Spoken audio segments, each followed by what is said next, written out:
Bienvenidos a un nuevo encuentro de la Torre de Don Borja. Hoy tenemos la suerte de contar con Miguel Ángel Tornero, artista de Baeza, Jaén. Aunque esto de el artista joven se va prolongando cada década que pasa un lustro más, yo creo que ya no entra dentro de esa categoría, entonces obviaré su edad, pero puedo decir que es incluso más joven que yo. Miguel Ángel Tornero estudió Bellas Artes en la Universidad de Granada, vive y trabaja en Madrid, allí tiene la casa y el estudio. Tuvo residencias en Roma y en Berlín, ha obtenido premios de fotografía como el premio ABC o el Purificación García, y también obtuvo el premio nacional a Mejor Libro de Arte editado en el año 2014. Está de alguna manera vinculado a Cantabria porque su galería es la Galería Juan Silió, nos acompaña Juan, y de hecho la exposición inaugural de Juan Silió en Madrid fue una muestra de Miguel Ángel Tornero, que más Ramón, de la que luego nos podrá hablar, y el año pasado tuvo también otra exposición en la Galería Juan Silió con la exposición Cosas, Bodegón Falaz, ¿no? Y este año una intervención suya, ha sido un encargo del Museo Reina Sofía, cubre el Palacio de Cristal en el Retiro, que se llama Gran Friso. Bienvenido, Miguel Ángel, es un placer contar contigo. Estás aquí, aparte por todas estas cosas y porque eres un artista muy interesante, también estás aquí porque una de tus obras ha sido premio Rucandio, de la colección Rucandio, premio de adquisición Rucandio en la última Feria de Arco, y tenemos la obra Joven pasa a la acción en la planta baja. Cuando termine el encuentro bajaremos con Miguel Ángel para poder ver la obra con él y que nos pueda comentar pues todo lo que tiene que ver con la creación de esa pieza, y que podamos hablar con él de todo eso de una manera más relajada. Bueno, bienvenido, gracias por estar aquí en la Torre de Don Borja y por acercarte hasta Santillana del Mar. Pues nada, un placer. Mil gracias por invitarme y bueno, muchas gracias a ti, Marcos, y bueno, a la Fundación Rucandio, además, no solo por comprar esa obra que veremos después abajo, ¿no?, que ya forma parte de la colección, que estoy muy contento por ello, sino por por cuidar, digamos, cuidar del arte también de esta manera tan especial, ¿no? También, como ahora hemos hecho una visita, también que se siente como un lujo, ¿no?, de hace una hora, y es como hay un tiempo muy poco competitivo, diría, no sé, es una manera muy bonita de cuidar el espacio, de mostrarlo, como con un cuidado que se agradece, desde luego. Así que encantado de estar aquí, vamos, para mí es un lujo. Lo de la fotografía, en tu caso, tiene algo de genético, ¿no? Porque tu abuelo paterno tenía un estudio en Baeza, tu padre era fotógrafo y se acabó haciendo cargo de ese estudio. Todos tus hermanos, sois 5 en total, habéis estudiado Bellas Artes y parte de tus hermanos se dedican a la fotografía. ¿Cómo es esto? ¿Es algo genético? ¿Hay algo en el ADN familiar que os lleva a la fotografía? Pues esa sí es una historia que a veces no se tardó mucho en contarla, otro no sé cómo condensarla. Suena, a lo mejor también suena mucho más especial de lo que es, ¿eh? Parece además esa idea como de familia de artistas, sí, no sé, como bohemia o no sé qué se puede pensar ahí en un sentido de prejuicio al principio, no se acerca a eso. Pues sencillamente yo creo que tiene mucho que ver que tengo un padre que era una especie de niño prodigio de la pintura, se fue muy pronto de mi pueblo a Madrid a buscarse la vida, era el copista más joven del Prado, era un tipo muy apasionado del arte, ¿no? Entonces tuvo 5... Bueno, es que es una historia larga, sí. Ya la voy a contar larga. Mi abuelo materno era el fotógrafo de mi pueblo, ¿no? El padre de mi madre. Mi padre se fue, pues eso, con esa pasión por la pintura, pero acabó en un estudio que había en Madrid que se llamaba el fotógrafo se llamaba Vicente Ibáñez, ¿no? Era el fotógrafo de los famosos, le llamaban, porque cuando sale cine de barrio una foto, siempre dice mi madre, esa foto la habrá hecho tu padre, ¿no? Porque pasaba mucha gente por ahí en esa época, ¿no? Era como el que hacía las fotos casi oficiales de la farándula, ¿no? Pero Vicente Ibáñez cada vez estaba menos y mi padre estuvo muchos años. Bueno, el caso es que él acabó ahí casi por accidente porque retocaba muy bien los negativos, por su destreza pictórica, digamos, ¿no? Por el Photoshop de la época, ¿no? Pero acabó de fotógrafo muchísimos años en ese estudio, entonces pues al final se convirtió en un muy buen fotógrafo, que además es con lo que se ganó la vida, ¿no? Y entonces, por resumirlo un poco, cuando mi abuelo materno se jubila del estudio de Baeza, de mi pueblo, pues ellos, un poco también por estabilidad económica, supongo, por asentar un poco su situación, pues se vuelven a Baeza. Y ahí nacen mis hermanos, todos han estudiado Bellas Artes, yo soy el pequeño de 5, pero tiene que ver con esa pasión de mi padre, que siempre nos ha inculcado. Ahí siempre hablo también que ha sido un conflicto después, cuando eres mayor, dices, ¿esto yo de ser artista es una cosa mía o es de mi padre, que ya lo teníamos todos clarísimo? Yo la conclusión ya a estas alturas de la vida he llegado que se parecerá bastante su deseo y el mío, ¿no? Pero no me quepa duda que yo nunca he pensado hacer otra cosa, porque siempre veía a mis hermanos que estudiaban Bellas Artes y iba haciendo lo que iban haciendo ellos. Y la fotografía ha formado parte de tu vida de una manera casi obsesiva, ¿no? Te he escuchado en alguna entrevista que no te consideras tanto fotógrafo, pero como artista, y que la fotografía es más la materia prima para tu trabajo. Sí, o sea, en realidad me da un poco igual, ¿eh? Porque creo que hay una obsesión como por etiquetar a todo el mundo. Entonces, o sea, a mí me encanta ser fotógrafo y de hecho te diría que soy muy fotógrafo en la manera de relacionarme con el mundo. Por ejemplo, siempre llevo la cámara encima. Desde hace muchos años mi trabajo se basa en la documentación casi obsesiva de la vida cotidiana y además siempre digo que me sirve mucho esa idea de ir en modo fotográfico, modo fotógrafo, porque te mantiene mucho más abierto, mucho más despierto a lo que pasa, ¿no? Uno que tiende a ser un poco escéptico y que todo le da un poco igual. Cuando llevas la cámara encima, cuando estás en ese modo fotógrafo, todo te alude, todo parece que te pertenece, todo lo que sucede puede ser potencialmente algo de parte de tu relato o algo así. Eso es un tesoro, ¿no? Lo único que es verdad que casi nunca lo que fotografío es lo que muestro, tiene que ver todo con una especie de manipulación posterior, con la idea del collage, sobre todo mucho, ¿no? Entonces sí, la foto es una especie de materia prima que acaba siendo la materia prima de otro plato, digamos, de una manipulación, además la manipulación lo digo en el sentido más vehemente, ¿no? O sea, más honesta posible, ¿no? Y esa idea del collage, que también digo muchas veces que para mí es muy pertinente, porque no es solo algo que tiene que ver con una técnica, ¿no? Sino que es algo que además tiene mucho que ver, creo, con el siglo XXI, ¿no? Con la vida actual, esa idea del hipervínculo, de cosas procedentes de sitios muy dispares y que coinciden en un espacio y que están como condenados a entenderse, ¿no? Entonces, en ese sentido, me parece algo también muy contemporáneo. Y entonces, sí, mi formación en realidad es de Bellas Artes. En la facultad procuré hacer de todo, no solo fotografía, pero mi vínculo, que viene siendo muy familiar con la fotografía, pues me ha hecho verlo siempre con mucha naturalidad, ¿no? He visto a mi abuelo en el cuarto oscuro, mi padre luego también revelaba, daba clases de fotografía artística. Entonces, es como que creo que eso me ha hecho acercarme a la fotografía de una manera muy desprejuiciada, ¿no? Como... Sí, perdiendo el respeto en el sentido más sano posible, ¿no? Digamos. Entonces, pues te atreves a trabajo con una naturalidad, a lo mejor con la fotografía, que alguien que ha tenido una formación más rígida o que sabe lo que es un papel fotográfico, bueno, no sé, lo sabe como esa especie de la mitología o del misterio, de la importancia que tienen los materiales, pues se contiene más a la hora de trabajar con ella, no sé, algo así. Las fotografías que haces, las organizas, las vas acumulando de manera desordenada y luego vuelves a ellas. Me recordaba un poco tu forma de trabajo, ayer lo comentábamos tomando un café, a cómo Elías León Siminiani hizo la película Mapa, que en lugar de tener un guión de la película al principio, lo que hizo fue grabar miles y miles y miles de horas y luego fue a ese archivo de imágenes en movimiento que él había generado para encontrar dentro de ese archivo la película que él quería contar. ¿Tu manera de trabajo es algo puede decirse que es algo similar?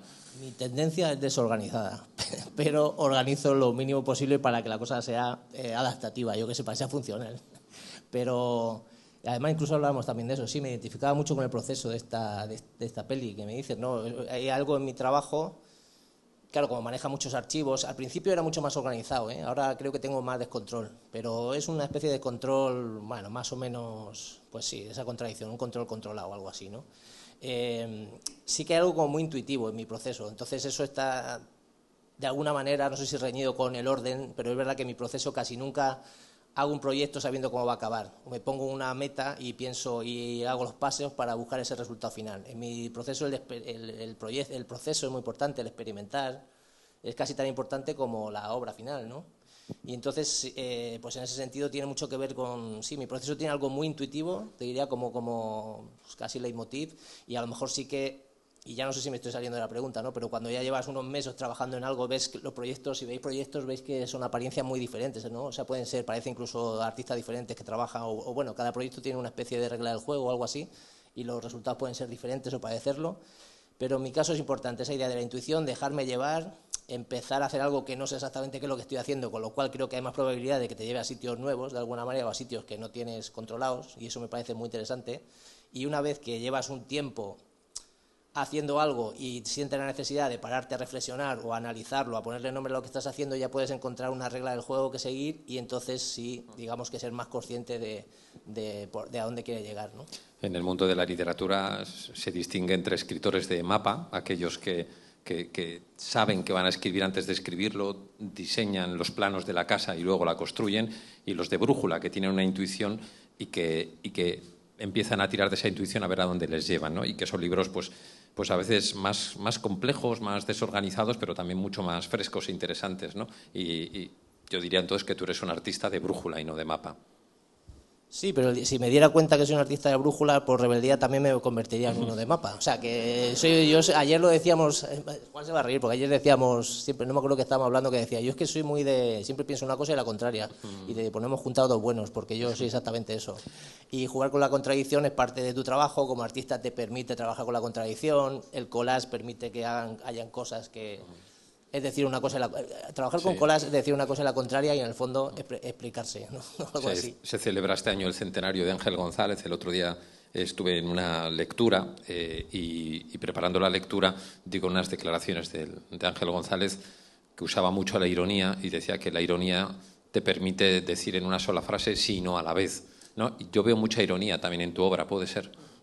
Sin duda, sí, estoy de acuerdo. Vamos, yo sí.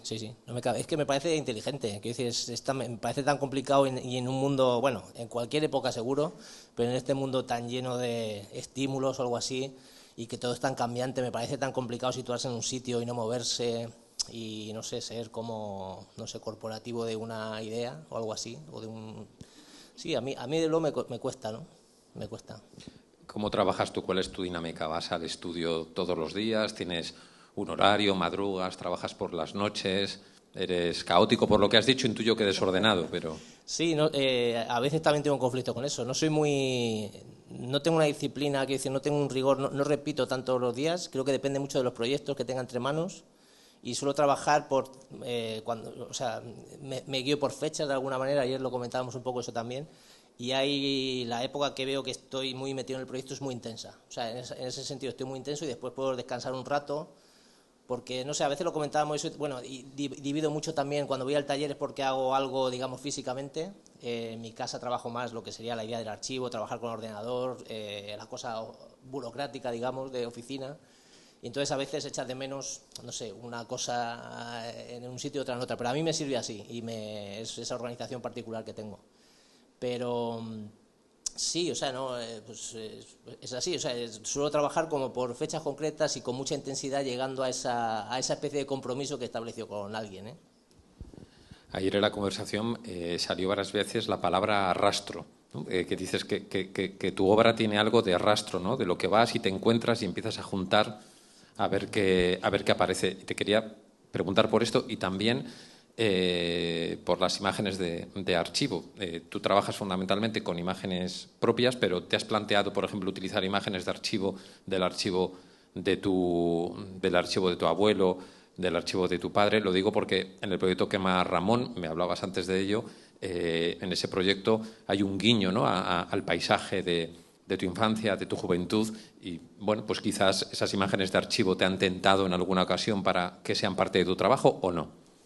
Sí, permanentemente. Y es algo que tengo como pendiente siempre.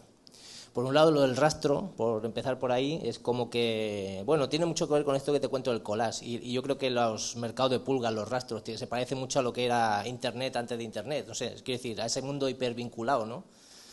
Lugares que te llevan a otro y ese lugar, ese punto te lleva a otro, ¿no? Como una especie de deriva, ¿no? Tú vas al rastro, y ¿por qué nos gustan además mucho los rastros? Porque se crean unos ecosistemas muy concretos y muy azarosos y muy caprichosos, ¿no? Entonces ves ahí, pues eso, un patín de cuchilla con un Nokia no sé cuánto, con una cosa del siglo XVIII, con algo de labrar, pero con no sé, no se me ocurre ahora qué, ¿no? Pero ese ecosistema no está, hay algo azaroso, hay algo que el tiempo ha hecho que eso coincida ahí y tiene algo hasta de arqueología del presente, ¿no? O sea, de cómo analizar todo eso, como de decomisos de una época que, bueno, que el azar ha hecho que todo eso coincida. Y eso me interesa mucho, o sea, eso me interesa mucho y creo que tiene que ver con esto que cuento del collage, que es más amplio que llamar collage a las cosas, con lo que pasa, bueno, esto que estamos viendo en pantalla, lo que pasa un poco en el Retiro, esa idea de objetos que dejan de ser un poco lo que son, mantienen su personalidad, pero dejan de ser lo que son para o sacrificándose o por lo menos enriqueciendo la energía y el simbolismo y la carga simbólica del ecosistema, ¿no? O en función del ecosistema, ¿no? Los objetos siguen siendo lo que son, pero a la vez en ese diálogo tan rico con lo que hay en el resto, pues se vuelven algo más complejo y más sofisticado, por lo menos en un sentido simbólico, ¿no?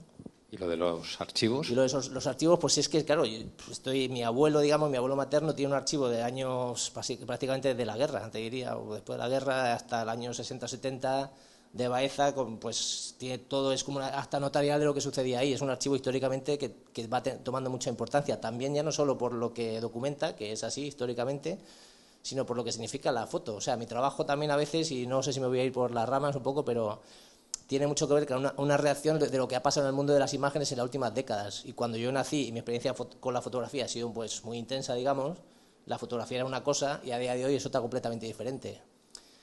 El esqueleto de la fotografía cuando yo nací era algo parecido a papel, y ahora son más bien ceros y unos.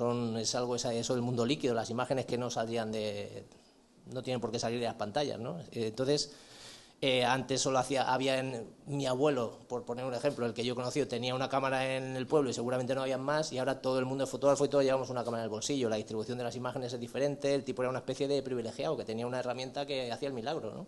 Y de hecho, muchas fotos de estas te sube a un balcón, el pueblo se para, o sea, el tiempo se para la procesión, se para el pasacalles, se para lo que sea, todo el mundo mira la cámara y eso era algo muy parecido a un milagro. A día de hoy la relación con la fotografía es completamente diferente. Antes era un acta notarial, ahora es todo lo contrario de lo que es todo lo que pueda desconfiar, ¿no? La fotografía, ¿no? Está en las fake news, esto que acabamos de ver hoy, que estamos hablando mucho ahora de inteligencia artificial. Entonces, lo de mi abuelo es algo que tenemos, o mi padre. Lo de mi padre más es que era un archivo mucho más complejo, digamos, no es tan... Lo de mi abuelo era más un retratista oficial, alguien que hacía acta notarial, entonces queda mucho más claro históricamente y muy ligado al pueblo, ¿no? Lo de mi padre era más, vamos a decirle artístico, por complicarlo, ¿no? Bueno, en fin, que siempre tengo pendiente esa idea de trabajar con ese archivo, pero siempre tengo mucho respeto también. No sé de qué manera usarlo y que no sea, pues no sé, frívolo. Siempre me fío de que vendrá el momento de trabajar con ello y será interesante. Y lo que ha pasado estos días, y lo comentamos ayer mucho, ¿no? Como esta especie de anécdota, de cosas frívolas, pero que al final pone encima de la mesa pues temas bastante serios también, o casi filosóficos. Esta idea de la inteligencia artificial, que estábamos últimamente, ha aparecido esta idea de Grok, ¿no? Una herramienta de una inteligencia artificial gratuita súper potente, que en este chat que yo tengo en WhatsApp con mis hermanos, pues estamos todo el día animando la foto de mi abuelo. Es que esa herramienta, para los, o sea, para los que no sepáis lo que es, yo la he descubierto con Miguel Ángel ayer y todavía estoy conmocionado, porque antes, por ejemplo, ha hecho una foto de esta sala de aquí al lado, donde hay una biblioteca y un cuadro, y le dice que la persona del cuadro salga del cuadro y se siente, y sale la persona del cuadro y se sienta o que vuelen unos pájaros por esta sala, que de hecho lo hemos visto hace poco, ¿no? O puedes hacer que los muertos vuelvan a vivir, es bastante turbador. O sea, son muchos temas, es un poder tremendo en relación a lo que tenías hace una semana. O sea, y como herramienta de creación, la inteligencia artificial, ¿cómo la ves? Porque tú has jugado, por ejemplo, con la tecnología. En el proyecto de Random Series utilizabas una aplicación que era para hacer panorámicas y provocabas el error para generar panorámicas diferentes, ¿no? Mezclando fotos que no tenían que ver entre sí. ¿Te planteas utilizar la IA para tus nuevos proyectos? Ya la estoy usando, lo que procuro que sea algo como natural. O sea, a la vez la uso, pero no tengo ninguna prisa, ningún interés por ser no sé, a mí me interesa mucho además el uso doméstico de las cosas. Ahora, por ejemplo, me interesa mucho cuando ese poder ha llegado casi al móvil, ¿no? Pero a la vez me aterra, como a todo el mundo, y no soy nativo de ahí. O sea, me interesa porque me interesa cómo se relaciona la gente y por estar un poco, bueno, ni siquiera actualizado, por estar en el mundo. Pero no creo que me interese más que al resto de las personas que estamos aquí, no sé, a lo mejor por mi trabajo tengo la capacidad de investigar con eso y pensar que eso puede servirme para mi obra, o adaptarlo a un mundo propio que yo tengo y pensar cómo adaptar esa herramienta tan potente a una especie de mundo propio, que eso también sería discutible, si ese mundo propio existe, o a lo mejor la manera del artista a partir de ahora también cambia y no se centra tanto en esa idea romantizada del artista que tiene un mundo poético y cómo adaptar esa herramienta ahí. No lo sé, ¿eh? Quiero decir, desde luego que establecen nuevos retos a los que no me he parado tanto a pensar. y sí que va a haber un cambio de paradigma, ya lo estamos viendo, en la manera de relacionarse. O sea, tiene que ver con una especie de revolución industrial, esta idea de la IA, lo tengo claro. O sea, igual que, sí, no sé, igual que Internet, que también por generación nos ha tocado vivirla, ¿no? Sabemos lo que era el mundo antes del mail, antes de Internet, de esa especie de milagro. Y eso no es tontería. Mi sobrino, pues cuando lo ve, cree que eso siempre ha estado ahí, ¿no? Y es muy diferente saber que eso no ha estado siempre allá, que sí, ¿no? Bueno, yo esto de Grok creo que es mejor que no os lo descarguéis porque puede ser un poco adictivo ver cómo la bisabuela comienza a moverse o es un poco raro. Puedes hacer que dos exnovios se vuelvan a besar, no sé. Aparte que es, poco... y que además entras en el juego de un ejercicio de poder tremendo, que es lo que pasa siempre. O sea, eso también sería otro tema, otro melón a abrir. Se abren muchos melones con esto de usar esto que tiene que ver con Elon Musk, que ha saltado esta herramienta que es Grok y que, bueno, nosotros, según estás investigándolo, estás alimentando al monstruo, digamos, que es como imparable, por otro lado. Estamos hablando de la inteligencia artificial, de las pantallas, pero luego en tu obra yo lo que veo, al menos, es que la imagen, la fotografía, sale de las dos dimensiones, sale de la pantalla para convertirse en un objeto, ¿no? ¿Nos puedes hablar un poco de esto? Pues en esa contradicción me muevo todo el rato, porque es lo que conozco, lo que disfruto, a lo mejor de lo que soy nativo. Con esto de las contradicciones te pasa también que hay gente que te cae mal y bien a la vez. Permanentemente, todos, claro. Ese es el tesoro de la humanidad, ¿no? Yo creo que todos nos caemos bien y mal a la vez, ¿no? Un poco, ¿no? Hombre, a veces uno gana por goleada, de pronto te caen bien por goleada y te caen mal por goleada y eso no lo puedes evitar, pero hombre, todos, desde luego, si analizáramos bien, todos tenemos una salvación, todos tenemos una salvación. Y lo que te comentaba, bueno, sí que... Te he hecho el chiste y nos hemos perdido por ahí. Sí. ¿Quién le había preguntado? ¿Os acordáis alguno? El objeto. Bueno, sí, que claro, yo soy más nativo de ahí, ¿no? Y hay algo que tiene que ver con la fisicidad que me interesa un montón. O sea, pero creo que la vida misma pasa. Estamos todo el rato estás todo el día en Tinder, ¿no? Pero Tinder, ¿de qué se trata? De que quedes con alguien y físicamente tengas una experiencia. Quiero decir que al final... Pero fíjate qué importante es la herramienta digital o algo así, ¿no? Fíjate, ahí es un sitio, acabo de pensarlo, pero donde se junta precisamente el uso de lo digital y lo físico, ¿no? Y todo el rato estamos aquí, pero seguramente Tinder, alguien sube una story. Que se junta con suerte, lo de Tinder. Es efectivamente. Con suerte. Sí. Si no... Sí, no sé, quiero decir, es todo el rato esa contradicción ahora mismo, da la sensación, no estamos aquí y a la vez no, y esto que estamos grabando va a ir a YouTube y alguien subirá una story y dirá, pues no sé quién, aquí, y inevitablemente estamos en varios sitios a la vez, ahora eso sí, es como la peli esa, ¿no? Todo a la vez y en todas partes, ¿no? Que es agotador, por otro lado, y eso tiene mucho que ver con el mundo de las imágenes y con el hipervínculo, la saturación. Yo creo que hablo muchas veces de la saturación, del conflicto, la contradicción tiene que ver con el conflicto de alguna manera, ¿no? Esas cosas, esa especie de amores y de odios, de sensaciones encontradas. Pues supongo que eso es parte del motor de mi trabajo, sí, la verdad. Dicho en un sentido más profundo, digamos que eso es así. ¿Nos puedes hablar un poco de ese proyecto de Gran Friso, que ha sido un encargo del Reina Sofía para cubrir el Palacio de Cristal?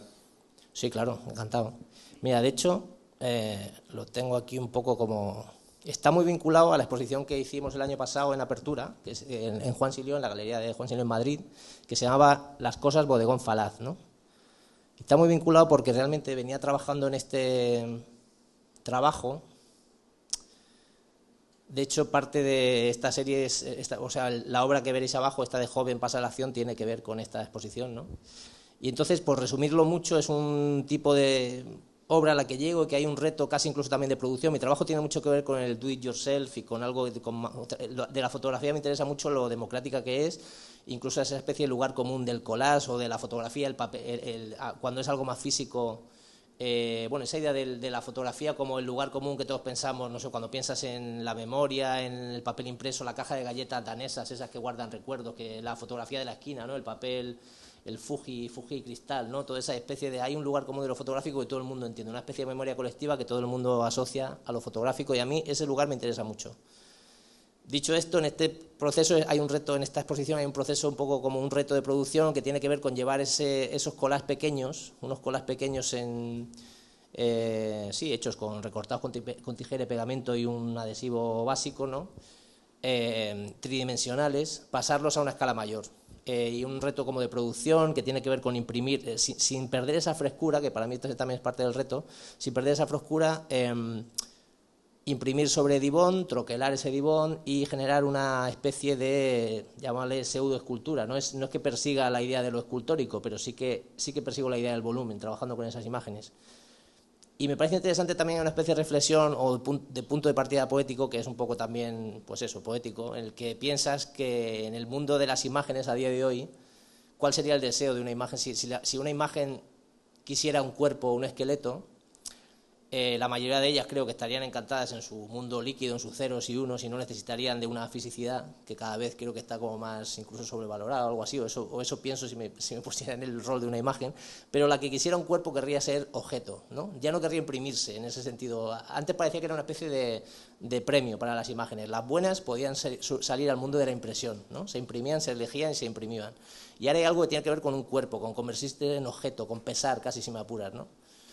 Eso es, no sé, ese es el punto poético que a mí me ha servido un poco para tirar del hilo y trabajar en este tipo de obra.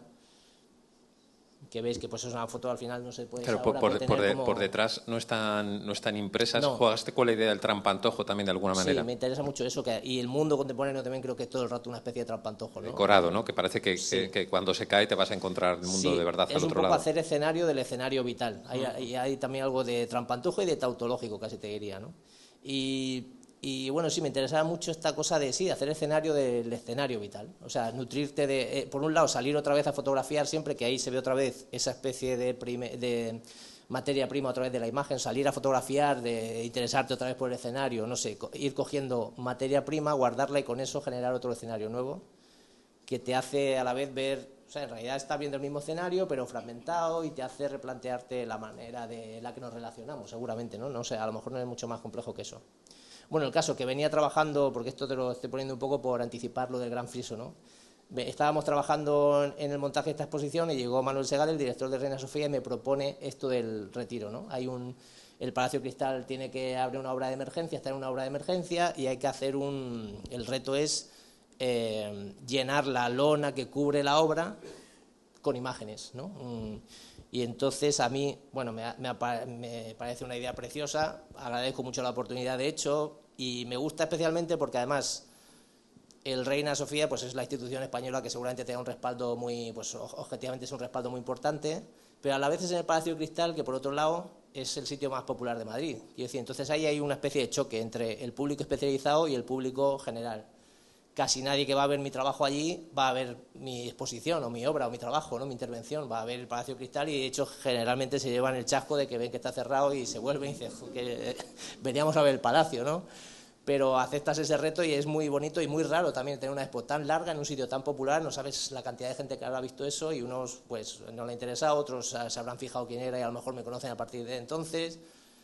Bueno, lo que me interesa otra vez del conflicto y la contradicción es que ahí se juntan esa idea de público especializado, de algo que te legitima también en un sentido institucional y algo que tiene que ver con encontrarte, que sabes que, y yo lo he tenido muy presente, sabes que el que va a ver tu obra ni te va buscando ni vas pidiendo una experiencia artística contemporánea. Entonces, sabiendo que se van a encontrar con eso, respetar un poco también esa situación.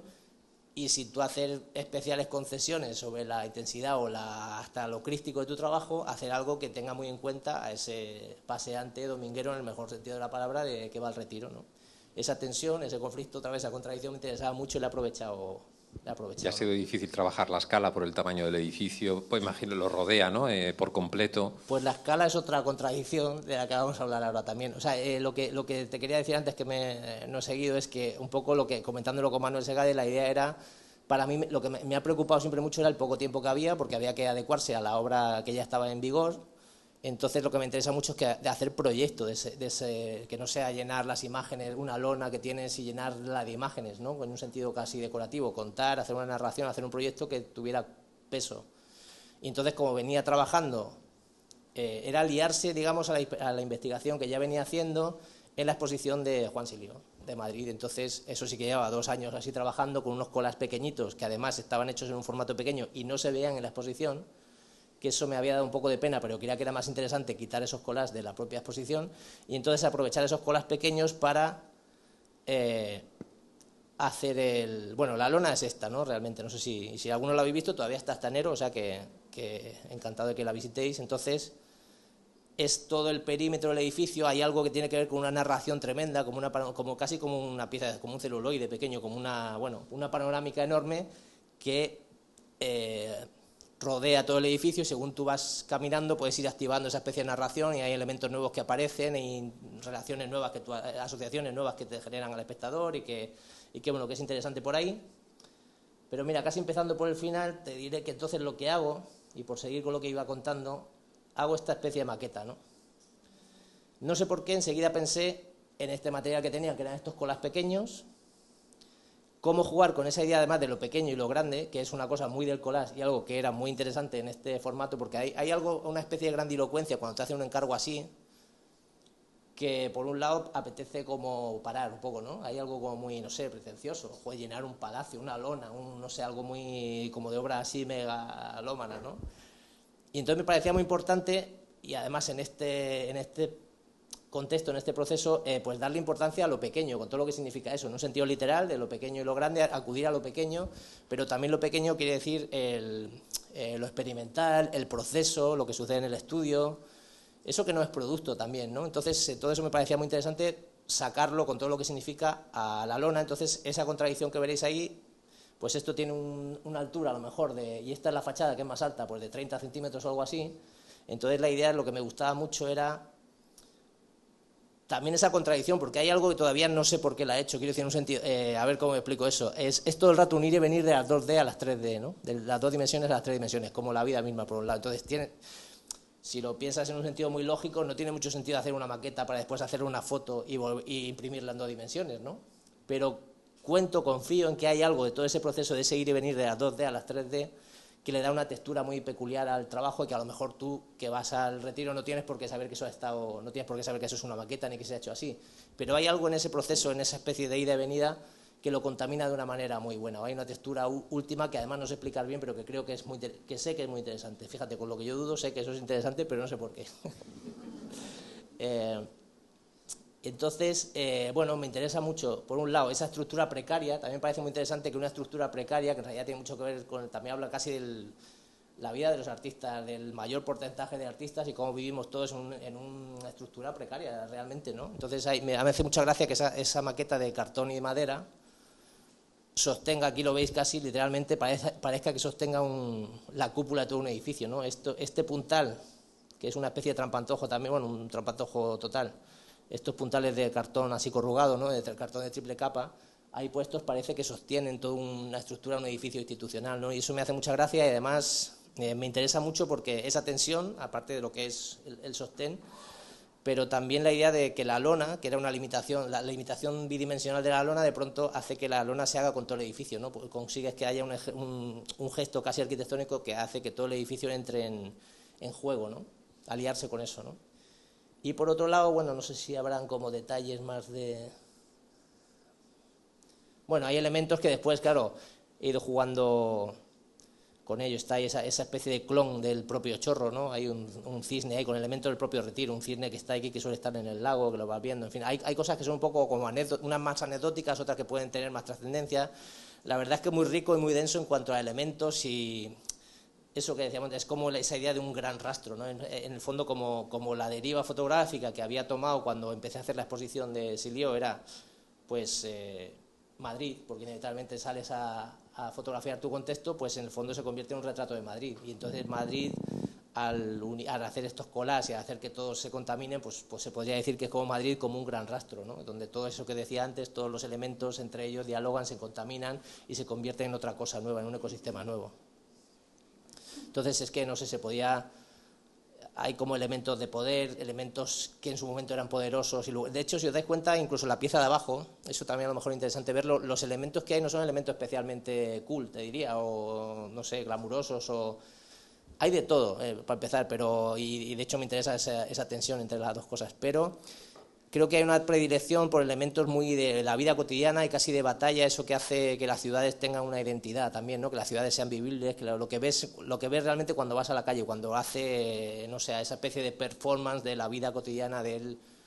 Me interesa mucho pues el repartidor, el currante, y en el fondo eso es lo que la fotografía... Lo que está detrás del decorado. Claro. Y lo que da vida al decorado, ¿no? Los actores reales, los actores del escenario, ¿no? Y bueno, y esa idea también que es lo que estaba buscando antes, si no encuentro una foto donde se vea muy bien.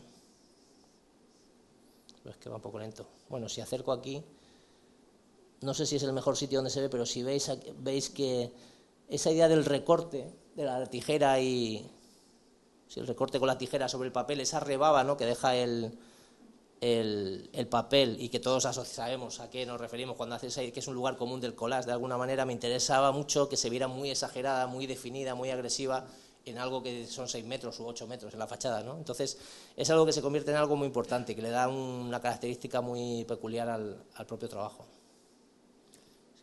¿Qué importancia tiene para ti el error dentro de tu proceso creativo para llevar a cabo proyectos como estos? El error, el accidente, el azar.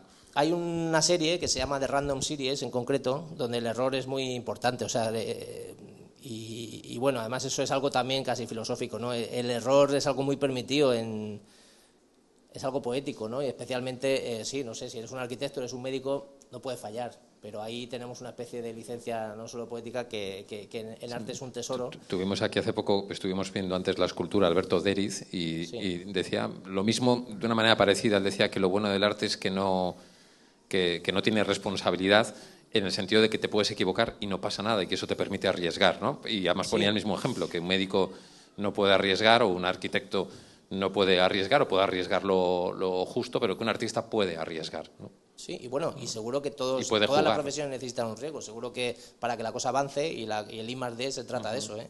Seguro que hay médicos que arriesgan para llegar a otra fase, y por eso todo el rato vamos evolucionando y, o sea, hablamos además, no sé, de cosas puntuales, la cirugía, no sé. Pero el error para ti sí que forma parte del proceso, ¿no? A la hora de hacer hallazgos dentro de... Sí, de la vida, además, como tiene tanto que ver con esto que decimos, abrazar el error, la contradicción, no sé. En este caso concreto, por ejemplo, esta serie, así si la cuento muy rápidamente, pero yo creo que es interesante a la hora de hablar del error. No lo voy a dar como una por una, porque puede ser más lío.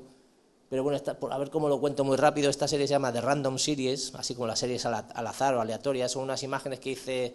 Es un proyecto además a largo plazo, que luego se hizo un libro, que es el que fue el Premio Nacional en su momento, y se ha hecho en residencias largas que he tenido siempre. En Kunstlerhaus Bethanien nace en 2010 en Berlín, después en la Academia de España en Roma como 2012-2013, y luego en Madrid, que es la ciudad donde vivo. Y básicamente son esa deriva fotográfica de ir por la ciudad, de hacer fotos de la vida cotidiana. Otra vez son esa materia prima que después se usan para el collage. En este caso son unos collages digitales que están hechos aprovechando el error de un programa informático, que así dicho suena muy sofisticado, pero que en realidad son programas que me descargo gratis de internet, que están pensados para hacer panorámicas, y que cuando le proponías al ordenador que intentara coser 3, 4, 5 fotos que no son correlativas, claro, o sea, quiero decir, el ordenador está programado, espera que tú le mandes 4 o 5 fotos con una línea de horizonte común, ¿no? Como la playa, la montaña, entonces hacerte una panorámica perfecta, ¿no? Pero cuando le propones imágenes que aparentemente no tienen nada que ver, pues se hace un poco un lío, o más bien yo no sé los parámetros de corte y unión o la lógica de unión que usa el propio programa, ¿no? Entonces hay una especie de coautoría, una especie de descontrol que yo veo un tesoro poéticamente hablando, ¿no? En el fondo es un poco como el que dibuja muy bien con la mano izquierda o con la mano derecha, y de pronto prefiere hacer una serie con la mano izquierda, sabiendo que en ese descontrol donde va a aparecer esa especie de fallo, ese descontrol, o lo que no maneja tan bien, va a haber una intensidad que en realidad cuenta más que lo que podía contar lo diestro, ¿no?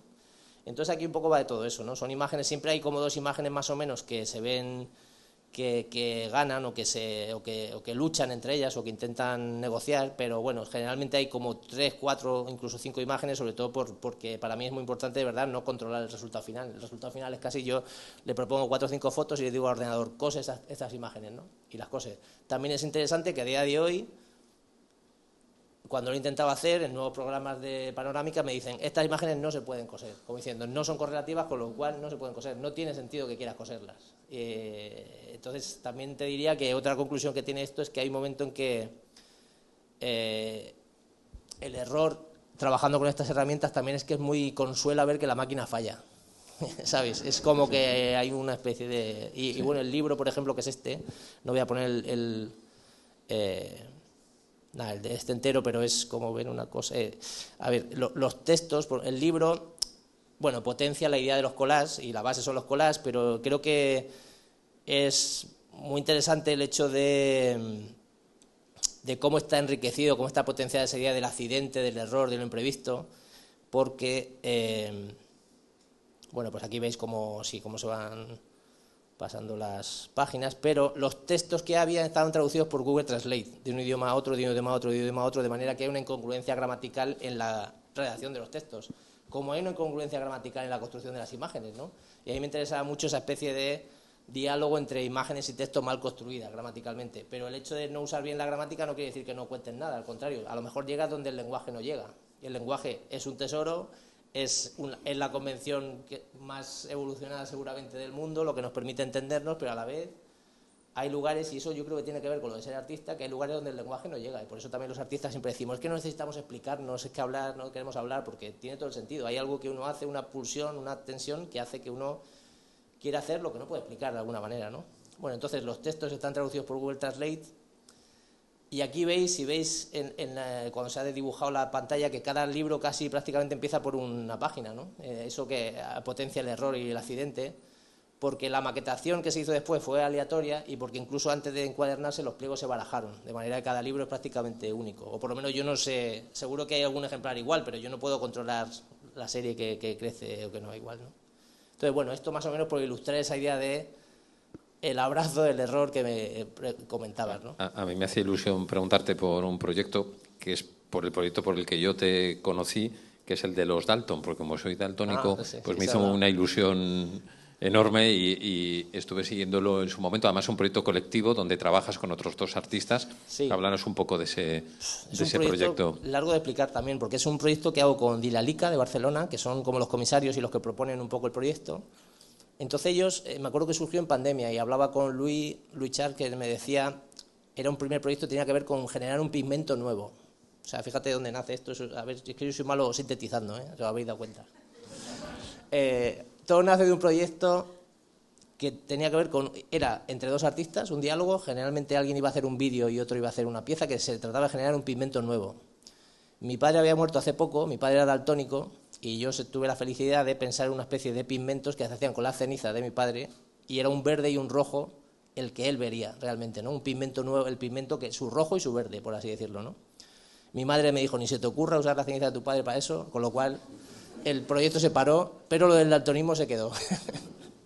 Y entonces yo tenía muchas, claro, mi padre que además era pintor, entonces había el conflicto del pintor y el daltonismo es súper interesante, y esto lo aprovechamos aquí. Miguel Fructuoso, que es un compañero de estudio, en un chat que tenemos, bueno, yo empecé a trabajar con María Sánchez, la llamé para trabajar porque ella tiene unos vídeos que yo creo que podían ser muy interesantes sobre la empatía, sobre el ponerse en el lugar del otro, que tiene que ver también con esto que hablamos ayer sobre el daltonismo, ¿no? Invita a eso.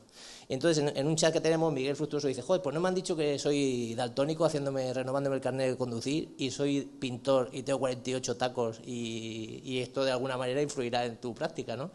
Entonces les propuse que Miguel entrara en el proyecto y tuviéramos... Es muy osado hablar de daltonismo sin ser daltónico, con lo cual ya tenemos un daltónico en el equipo de investigación y eso daba mucha credibilidad. Entonces... Y esto del daltonismo en realidad es una especie de MacGuffin o una especie de excusa para hablar del consenso, del ponerse de acuerdo, de la empatía, de ponerse en el lugar del otro, ¿no? Ayer lo comentábamos, el daltonismo sirve para ver, es un ejemplo muy claro para ver lo complicado, lo que nos gusta a todos decir que somos empáticos y que nos ponemos en la piel del otro, pero lo complicado que es entenderse cuando tú, por ejemplo, esto del Ted de Ishihara, conocéis todas las ruedas estas de daltonismo, ¿no? Cuando tú ves perfectamente que ahí hay un 2 y el otro no ve un 2, pues imagínate que eso es Dios. O otro tema mayúsculo de la vida, ¿cómo te pones de acuerdo ahí, no? Entonces, en una época en la que además en el arte en concreto, y bueno, en la vida creo que se están como poniendo todo el rato en jaque y se están revisitando muchas series de eventos históricos, de verdades con mayúsculas, ¿no? que hemos ido asumiendo a lo largo del tiempo, pues esto del daltonismo me parecía como una excusa muy buena para sencillamente ser consciente de eso, ¿no? Poner el punto de atención ahí. Una curiosidad, claro, los daltónicos siempre tenemos cierta nostalgia por no ver como ve la gente que ve bien, pero normalmente la gente que ve bien o teóricamente bien se relaciona con nosotros con lástima, ¿no? No tanto como ojalá viese como ve el daltónico, ¿no? Tú dentro de este proyecto llegaste a pasar por fases donde dijiste, ay, ojalá pudiera ver como ve un daltónico con menos colores, ver para poder imaginarlo. ¿Llegaste a tener esa fantasía o no? Sí, de hecho es que hay proyectos que hablan, hay ejercicios que aquí son vídeos que serían complicados de ver, pero que hablan de eso. Hay, por ejemplo, esta obra que se llama Romance sonámbulo daltónico, es el poema de Lorca, Verde que te quiero verde, verde viento, verde tal, ¿no? Pensado cómo lo interiorizaría un daltónico, precisamente un poema que habla tanto del verde todo el rato y del rojo, porque después habla que va sangrando por los caminos de cabra y todo eso, ¿no? Habla de la sangre también muchas veces, ¿no? Entonces aquí... Ahí hay rojo. Aquí, no, aquí esto sería verde que te quiero verde, de hecho pone green, how I want you green. Todo el rato se va recitando el poema y entonces lo que hacemos es buscar en Google las imágenes mentales que genera el poema. De hecho, tú buscas verde, que te quiero verde, verde en Google y aparece esto. Buscas gitana en el aljibe, que es mucho más conflictivo, y aparece una imagen, bueno, igual si diera tiempo podemos poner el vídeo. Y entonces, bueno, es esto todo el rato. Entonces, lo que veis aquí en el centro de la pantalla es una app, una app, un filtro que imita la deuteranopatía, que es una de las digamos, alteraciones graves del daltonismo. Entonces, aquí ves la diferencia de cómo vería el daltónico este verde que nosotros conocemos como verde y el tono que vería el daltónico severo, que no tiene nada que ver con el verde. Entonces, fíjate qué diferente es también cómo puedes hacer una imagen mental o cómo interpretar un poema cuando la sensación que tú tienes del verde o de la sangre o de lo rojo es una, y que lo rojo creo que aparece por aquí también, ¿no? Ahí se parecía más. A veces no hay mucha diferencia entre lo que genera, pero a otras sí. Bueno, fíjate que creo que esta no es la versión definitiva. Me suena que ves que hay mucha menos... Bueno, yo creo que tú no lo verás. Yo lo veo igual. Aquí hay más intensidad de rojo que aquí. Yo lo veo igual. Eso es parte de lo interesante de este proyecto. Es un proyecto inédito, es un proyecto que además lo llevó mucho tiempo y no sé si a nivel práctico deja tanto rédito, pero a mí me gustó mucho hacerlo en su momento y es verdad que ha sido muy bonito. Hay un libro que hicimos que escribe también Jorge de Cascante, escribe los textos, que es muy interesante, vamos. Pues bajamos a ver la obra a la planta baja para que la podáis criticar con el artista delante tranquilamente. Bueno, muchísimas gracias, Miguel Ángel. Pues muchas gracias a vosotros. Muy gracias. Un placer.